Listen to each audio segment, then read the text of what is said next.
एक famous tin actor होना मजेदार था।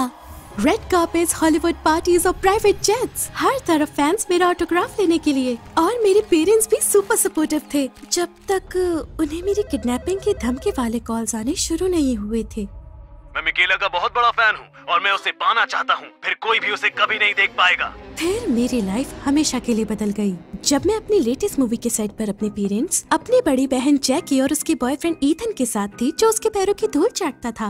उस रात फिल्मिंग खत्म होने के बाद मुझे मेरे ट्रेलर पर वापस जाना था। अभी वापस आती हूँ मेरा बैग पैक लेकर। ओके हनी, लेकिन जल्दी वापस आना, हमें घर भी जाना है, बहुत रात हो गई है। मैं तुम्हारे साथ चलूंगी मैं। लेकिन जब हमने दरवाजा खोला तो मास्क पहने एक शख्स अंधेरे से आया और मेरा हाथ पकड़ लिया। तभी जैकी ने उसके सर पर एक चेयर मारी और हम दोनों भाग गए।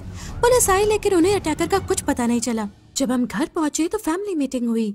मुझे लगता है मिकेला को एक्टिंग छोड़ देनी चाहिए, ये बहुत खतरनाक है। सही कहा, अब तुम्हें एक नॉर्मल लाइफ जीनी होगी। और उसके बाद मेरा एक्टिंग करियर खत्म हो गया। मैं बहुत टूट गई थी। सॉरी, मैं रूड हो रही हूँ। मैं मिकेला हूँ और मैंने कभी नहीं सोचा था कि उस साइको फैन की मेरी लाइफ पर बात करने के 5 साल बाद मुझे दूसरा मौका मिलेगा। लेकिन उससे पहले प्लीज लाइक और सब्सक्राइब करें। उन सालों में मेरी लाइफ एक नॉर्मल टीनेजर जैसी रही। मतलब मेरे पेरेंट्स एक टॉप लॉ फर्म ओ करते थे, तो हम काफी अमीर थे और हम नहर के किनारे मेंशन में रहते थे, जिसके बैकयार्ड में एक बड़ी यॉक पार्क थी। पर मैं एक रेगुलर हाई स्कूल में गई और सभी ने मुझे एक नॉर्मल प्रिटी गर्ल की तरह ट्रीट किया, सिर्फ मार्को को छोड़कर। मेरा रिच, गॉर्जियस लेकिन बहुत पॉसेसिव बॉयफ्रेंड, वो मेयर का बेटा था, तो खुद को सेलिब्रिटी मानता था। एक रात जब हम मेरी फैमिली याcht पर पार्टी कर रहे थे, एक स्पीड बोट वहाँ आई और एक बहुत ही हैंडसम आदमी ने मेरा नाम पुकारा, Michaela, Michaela. Marco immediately jealous हो गया और मेरे सामने आकर खड़ा हो गया। तुम्हें क्या चाहिए क्रीप? मिकेला, ये मैं हूँ केविन, तुम्हारा पुराना एजेंट। मैंने मार्को को धक्का दिया और स्पीड बोट पर कूद गई। मेरे पास एक शानदार न्यूज है, तुम्हारे लिए एक लीड रोल का ऑफर आया है, वो भी इस सदी की सबसे बड़ी नई एक्शन फ्रेंचाइज से। रुको, क्या? मैंने पिछले 5 सालों से एक्टिंग नहीं की। उसका डायरेक्टर तुम्हारा बहुत बड़ा फैन है और वो पार्ट उसने स्पेशली तुम्हारे लिए लिखा है। मुझे समझ नहीं आ रहा था कि मैं क्या बोलूं। अनफॉर्चुनेटली मार्को भी बोट पर आ गया और उसने कहा, उसे कोई इंटरेस्ट नहीं है, तो तुम अब दफा क्यों नहीं हो जाते? मुझे गुस्सा आया और मैंने उसे बोट से धक्का दे दिया। तुम्हें बोलने की जरूरत नहीं है, मैं सालों से इसके लिए सपना देख रही हूँ, मैं ये करूँगी। तो अपने लिए नया बॉयफ्रेंड भी ढूंढ लो। मैं जब भी उसकी बात नहीं मानती थी, वो हमेशा मुझे टेंट्रम दिखाता था, पर फिर खुद ही रोते हुए वापस आ जाता था। जब ये बात बाहर आई कि मैं उस बिग न्यू एक्शन मूवी की लीड में हूँ, सभी मैगजीन्स मेरे इंटरव्यू लेना चाहती थी। पेपराजी मेरे पिक्चर्स के लिए लड़ पड़े और बड़ी हॉलीवुड पार्टी से मुझे इन्विटेशंस आए। मैं फिर से एक स्टार बन गई थी और ये मेरे लिए सबसे बड़ी बात थी। लेकिन एक रात मैंने अपनी खिड़की से बाहर कुछ देखा और डर से वही जम गई। बाहर वो मास्क वाला इंसान था जिसने मुझे किडनैप करने की कोशिश की थी। उसने मेरी तरफ पॉइंट किया और मैं जोर से चिल्लाई, लेकिन जब तक मेरे पेरेंट्स रूम में आए वो चला गया था। मेरा फोन बज हुआ, एक अननोन नंबर से मैसेज था, मैं तुम्हें लेने आ रहा हूँ मिकेला, तुम्हारा सबसे बड़ा फैन। अगले दिन एक फैमिली मीटिंग हुई। दरअसल ये एक इंटरवेंशन जैसा था। मेरी बड़ी सिस्टर जैकी ईथन के साथ थी, जो पहले की तरह अभी भी उससे ऑब्सेस्ड था। वो मुझसे 4 साल बड़ी थी, लेकिन फिर भी हम क्लोज थे। मेरे पेरेंट्स ने मार्को तक को बुला लिया था। मिकेला, तुम ये मूवी करने का रिस्क नहीं ले सकती, इसमें बहुत खतरा है। चलो भी हनी, मेरे कंधे अच्छे से दबाओ। लेकिन अब मेरे हाथ थक चुके हैं। क्या तुम मुझे परेशान देखना चाहते हो? मार्को, प्लीज मेरा साथ दो, तुम जानते हो मेरे लिए कितना इम्पोर्टेंट है। बेब्स, मैं तुम्हारी बहन से सहमत हूँ। वैसे तुम्हें एक्टिंग करने की जरूरत क्या है जब मैं तुम्हारे पास हूँ? स्वीट हार्ट, तुम्हारी मम्मा और मैं चाहते हैं कि तुम डायरेक्टर को कॉल करो और कह दो कि तुम ये रोल नहीं करोगी। ये तुम्हारी जान से बढ़कर नहीं है। मैं फिर से अपने सपने को किसी पागल फैन की वजह से नहीं छोड़ने वाली। मैं अब 17 साल की हूँ, अपने आप को बचा सकती हूँ। लेकिन मेरे पेरेंट्स नहीं मान रहे थे और मैं अभी भी छोटी थी। अगर वो चाहते थे कि मैं क्विट कर दूं, तो मेरे पास कोई रास्ता नहीं था। मुझे जल्दी कुछ करना था। मैंने एक बॉडीगार्ड हायर कर लिया। क्या? क्या? ये बस यूं ही मुंह से निकला, पर काम कर गया। मेरे पेरेंट्स ने मुझे रोल करने की परमिशन दी थी। बस वो मेरे नए बॉडीगार्ड से मिलना चाहते थे, जो असल में था ही नहीं। तो अब मुझे जल्दी से एक ढूंढना था। मैं बहुत परेशान हो रही थी। मैं नहीं चाहती थी कि कोई चश्मा पहनने वाला ultra serious police FBI soldier type बंदा मुझे हर जगह फॉलो करे, जो मुझे बताए कि क्या करना है। और फिर मुझे एक ब्रिलियंट आइडिया आया। जैसे मैं मूवी में एक टीनेज सीक्रेट एजेंट का रोल प्ले कर रही हूँ, वैसे ही मैं एक एक्टर को अपना बॉडीगार्ड बना लूंगी। मैं एक लोकल एक्टिंग स्टूडियो गई और विंडो से अंदर झांका। यस, रूम में पीछे की तरफ बैठा हुआ मुझे आखिर मिल ही गया मेरा नकली बॉडीगार्ड। वो लंबा था, हैंडसम था और बिल्कुल बेवकूफ लग रहा था। परफेक्ट। मैंने उसे तुरंत हायर कर लिया। उसका नाम जेस्पर था और जितना वो रूड और एरोगेंट लग रहा था वो वैसा ही निकला। बिल्कुल, मैं तुम्हारा बॉडीगार्ड बनूंगा, पर मुझे पहले पैसे चाहिए। जरूर, कोई दिक्कत नहीं। और क्योंकि मैं एक अमेजिंग एक्टर हूँ, मुझे तुमसे कोई एडवाइस या नोट्स नहीं चाहिए कि मुझे कैसे एक्ट करना है, समझी? वाह, ओके, जो भी हो, लेकिन हमें अभी मेरे पेरेंट्स के पास जाकर उनको कन्विंस करना होगा कि तुम सच में एक बॉडीगार्ड हो और कोई आउट ऑफ वर्क एक्टर नहीं जो ये सब कर रहा है। ओके? Easy PG. मैं उसे अरमानी ले गई और उसके लिए एक सूट और सनग्लासेस खरीदे। जब वो ड्रेसिंग रूम से बाहर निकला तो वो बिल्कुल एक बॉडीगार्ड जैसा लग रहा था और बहुत बहुत ज्यादा हॉट। मैं उसे सबसे मिलाने घर ले गई, साथ ही डर भी रही थी अगर उन्हें सच्चाई पता चल गई तो मेरे सपने तो गए और ऊपर से अगले 1 साल के लिए घर में कैद हो जाऊंगी। सभी लोग, ये है जेस्पर, मेरा bodyguard. Nice to meet you Jasper. Nice to meet you ma'am. ठीक है, ये भरोसेमंद लग रहा है, अच्छा है। क्या तुम कॉन्फिडेंट हो कि तुम हमारी बेटी को इस किडनैपर से बचा पाओगे? किडनैपर? ओह नहीं, ये पार्ट तो मैं बताना ही भूल गई। बस सब खत्म हो गया, कुछ नहीं बचा। मैं किडनैपर्स को ब्रेकफास्ट में खाता हूँ sir. Wow, impressive rebound. Mick, सुनो, चाहे तुम जेस्पर के प्रोटेक्शन में हो, मुझे लगता है ये अभी भी काफी खतरनाक है। वो मेरे साथ बिल्कुल सेफ है। जब तक मैं उसके साथ हूँ उसके साथ कुछ नहीं होगा। लेकिन मार्क को खुश नहीं था। मुझे पता था कि वो नहीं होगा क्योंकि मैं एक नमूने को घर ले आई थी। तुमने मुझे कभी नहीं बताया कि तुमने एक बॉडीगार्ड हायर किया है। मतलब तुमने कभी इसका जिक्र भी नहीं किया। ऐसा लगता है जैसे तुम इससे आज ही मिली हो। आज? कुछ नहीं, मत बोलो। फिर मैंने वही किया जो मार्को को शांत कराने के लिए बेस्ट था। मैंने उसे गले लगा लिया और फिर उसे कहा कि वो कितना अमेजिंग है। तुम बहुत प्रोटेक्टिव हो। मैंने तुम्हें इसलिए नहीं बताया क्योंकि मैं नहीं चाहती थी तुम परेशान हो। मुझे लगता है मैं समझ गया। जब मुझे लगा कि सब ठीक हो गया है तभी मैंने देखा एक बड़ा सा कॉकरोच जमीन पर चल रहा था। जेस्पर ने भी शायद उसे देखा क्योंकि वो चीख पड़ा और काउच पर चढ़ गया।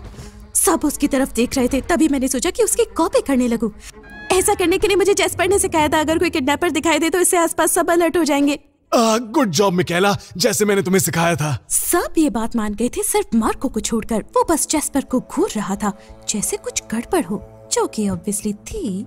ठीक है, वेल, जेस्पर और मुझे अब निकलना है। मेरी मीटिंग्स है मेरे कॉस्ट्यूम डिजाइनर, वार्डरोब और फाइटिंग कोच के साथ और मुझे प्रोटेक्ट करने के लिए मेरे साथ चलेगा। जेस्पर और मैं पूरा दिन झगड़ा करते रहे। जब मैं अपने वार्डरोब का फिटिंग करवा रही थी मुझे यकीन नहीं हो रहा कि तुमने मुझे बताया नहीं कि तुम छोटे इंसेक्ट से डरते हो। मुझे यकीन नहीं हो रहा कि तुमने मुझे एक असली किडनैपर के बारे में नहीं बताया। जब मैं स्टूडियो में कैमरा टेस्ट करवा रही थी, मुझे इसके लिए सही पैसे नहीं मिल रहे। किसके लिए? यहाँ बस खड़े रहने के लिए? पुलिस शायद उस इंसान को जल्दी ही पकड़ लेगी और फिर तुम्हें और मुझे कभी एक दूसरे को देखना नहीं पड़ेगा। मैं उस दिन का इंतजार नहीं कर सकता। मैं भी नहीं। जब मैं फाइटिंग कोच के साथ ट्रेनिंग कर रही थी, अगर किडनैपर आ गया तो क्या करोगे? चिल्लाओगे और काउच पर चढ़ जाओगे? शायद तुम्हें यहाँ मेरे साथ आकर ट्रेनिंग करनी चाहिए। मैं तुम्हारा रियल बॉडीगार्ड नहीं हूँ, मैं एक एक्टर हूँ। अगर तुम्हें कोई ऐसा चाहिए था जो तुम्हें एक्चुअली प्रोटेक्ट करे तो तुम्हें उसे ही हायर करना चाहिए था। मेरा ध्यान नहीं था कि तभी मेरे फाइटिंग कोच ने गलती से मुझे पंच मार दिया और मैं जमीन पे गिरने ही वाली थी कि जेस्पर ने मुझे आके बचा लिया। एक पल के लिए हम दोनों ने एक दूसरे की आंखों में देखा और फिर उसने मुझे छोड़ दिया। इसका मैं एक्स्ट्रा चार्ज लूंगा। स्कूल में अगले कुछ हफ्तों के लिए जेस्पर मेरे साथ था और सारी लड़कियों से फ्लर्ट करता था। मुझे उसे अलग ले जाके याद दिलाना पड़ा कि वो काम पर है। क्या तुम प्लीज मेरे बॉडीगार्ड की तरह बिहेव करोगे, ना कि किसी हार्म और ओवरलोडेड टीनेजर की तरह? मैंने बोला था ना, नो एक्टिंग नोट्स। हाँ, शायद अगर तुम एक्ट करना शुरू कर दो तो मुझे तुम्हें नोट्स नहीं देने पड़ेंगे। कैसा रहेगा? मैं अभी ये छोड़ दूं, फिर तुम्हें इसकी चिंता नहीं करनी पड़ेगी। उसे नजर में रखने के लिए मैं उसे मेरे और मार्को के टेस्ट पर भी साथ ले गई, चाहे वो पार्क में पिकनिक हो, गो कार्ट रेसिंग या एस्केप रूम को सॉल्व करना हो। मैं ये और बर्दाश्त नहीं कर सकता मिकेला, वो हमारे साथ हर जगह आता है। हाँ, क्योंकि वो मेरा बॉडीगार्ड है। डा। एक बॉडीगार्ड जो बग से डर रहा है। मैं बग से नहीं डरता, समझे? ओ अच्छा, तो रोलर कोस्टर में मधुमक्खी आने पर तुम चिल्लाए क्यों थे? या वो क्रेजी डांस जो तुमने पार्क में किया था जब कैटरपिलर तुम्हारे पैर पर चढ़ गई थी? या जब तुम पानी में कूद गए थे जब ड्रैगन फ्लाई हमारी बोर्ड के पास से गुजरी थी? छोड़ दो उसे मार्को, मैंने उसे लोगों से बचाने के लिए हायर किया है, इंसेक्ट से नहीं। यहाँ कुछ तो गड़बड़ चल रही है और मुझे नहीं लगता कि तुम मुझे और अपने घर वालों को सच बता रही हो। फिर वो गुस्सा करके चला गया। वो सही था और मुझे बहुत बुरा लग रहा था। जेस्पर, मैं बहुत ही बुरी इंसान हूँ। शायद इस झूठ से कुछ अच्छा नहीं होगा। हमें इसे बंद कर देना चाहिए। जिनकी मुझे परवाह है मैं उनके साथ ऐसा नहीं कर सकती। वो बस मेरी सेफ्टी चाहते हैं। अगर तुम मेरी मानो तो मार्को एक बेवकूफ है। वो तुम्हें अपनी प्रॉपर्टी समझता है और तुम्हारे पेरेंट्स भी सेल्फिश हो रहे हैं। ये तुम्हारा सपना है। मैंने जेस्पर को देखा और मैं उस पे फट पड़ी। नहीं, मुझे तुम्हारे फालतू ओपिनियन की जरूरत नहीं। ये जॉब शानदार थी पर तुमने इसे कभी एक सेकंड के लिए भी सीरियसली नहीं लिया और तुम खुद को एक्टर कहते हो। हाँ, तुम इसके जरा भी लायक नहीं हो। बस अब मैं थक गई हूँ तुमसे और इससे भी, निकल जाओ। जैस्पर कुछ नहीं बोला, जबकि वो हमेशा उल्टा जवाब देता था। उसे शायद बुरा लगा था, उसने बस सिर हिलाया और वो वहाँ से चला गया। मुझे बुरा लगने लगा, पर वो ये डिजर्व करता था, उसने ये किया है ना। वो मेरे बॉयफ्रेंड और परिवार की इंसल्ट कैसे कर सकता है। उस रात मेरी बहन जैकी मुझे डिनर पर ले गई। मैंने सोच लिया कि उसे सब सच सच बता दूंगी। मुझे यकीन नहीं हो रहा कि जैस्पर एक्टर था, उसने मुझे बुद्धू बना दिया। सच में? बिल्कुल। लेकिन अब जब सच्चाई पता है, वो एक बॉडीगार्ड के लिए ज्यादा हैंडसम था। फैंटास्टिक। लेकिन वो एक अच्छा एक्टर है। आई होप कि उसे उसका बिग ब्रेक मिले। हाँ सही में। पर इसके बारे में मॉम डैड को कुछ मत बताना। कल मुझे इस रोल के लिए कॉन्ट्रैक्ट साइन करना है, पर मुझे लगता है कि मैं डायरेक्टर को इसके लिए मना करने वाली हूँ। इसी में समझदारी है मिकेला। वो क्रेजी फैन अभी भी बाहर है और तुम्हारी एक्टिंग छोड़ने पर उसने भी तुम्हें अकेला छोड़ दिया था। तुम सही हो। मैं आज रात अच्छे से सोचूंगी और सुबह फाइनल डिसीजन लूंगी। शायद मैं बिग स्क्रीन के लिए बनी ही नहीं हूँ। मैंने उसे गले लगाया और घर चली गई। मैं दूसरी बार अपना सपना छोड़ने वाली थी, लेकिन मैं ये सब उन लोगों के लिए कर रही थी जिनसे मैं प्यार करती हूँ। उस रात मैं जग गई, किसी ने मेरी खिड़की पर मारा। मैंने बाहर देखा पर वहाँ कोई नहीं था। मैं तुमसे नहीं डरती हूँ। फिर किसी ने पत्थर खिड़की पर मारा जिससे उसका शीशा टूट गया। मेरे अंदर का सारा गुस्सा बाहर आने लगा और गुस्से में मैंने अपना टेनिस रैकेट उठाया, सीढ़ियों से नीचे दौड़ी और बाहर जाकर बरस पड़ी। तुम मुझे पाना चाहते हो? चलो आओ, मैं यही हूँ। मैं किसी भी इंसान को कुचलने के लिए अब वहाँ तैयार खड़ी थी और फिर कोई मास्क पहने हुए अचानक अंधेरे से सामने आया। मैं डर के मारे चमक गई और रैकेट मेरे हाथ से गिर गया। मैंने मुड़कर देखा तो एक दूसरा मास्क फिगर मेरे पीछे खड़ा था। इससे पहले मैं चिल्लाती, कोई अंधेरे में से आया और उस पहले वाले इंसान को मार गिराया। उस हीरो ने मेरी तरफ देखा, वो जैस्पर था। दूसरे मास्क वाले इंसान ने भागने की कोशिश की, पर जैस्पर ने रैकेट उठाया और उस पर फेंक दिया। रैकेट हवा में घुमा और जाके उसके सर पर लग गया, जिससे वो पेड़ से टकराया और वहीं बेहोश हो गया। क्या तुम ठीक हो? हाँ, पर कैसे? मैंने तुम्हें निकाल दिया था और बहुत गलत भी सुनाया था। मुझे पता है, पर मुझे तुम्हारी फिक्र हो रही थी, इसलिए मैंने दूर से तुम पर नजर रखी। और फिर जैस्पर ने उसका मास्क निकाल दिया। वो ईथन था। मैं बिल्कुल खामोश थी। ईथन ने सब कुछ बता दिया कि जैकी ही वो क्रेजी किडनैपर फैन स्कीम और उस ट्रेलर वाले इंसिडेंट के पीछे थी। जब जैकी और मैं उस दिन मेरे ट्रेलर में गए थे, ईथन चुपके से निकला, मास्क पहना और पीछे वाले दरवाजे से वहाँ गया था। जैकी उसका अपनी कार में इंतजार कर रही थी, पर ईथन की चीखें सुन के वो दौड़ती हुई यार्ड में आ गई। जैकी, तुम ऐसा कैसे कर सकती हो?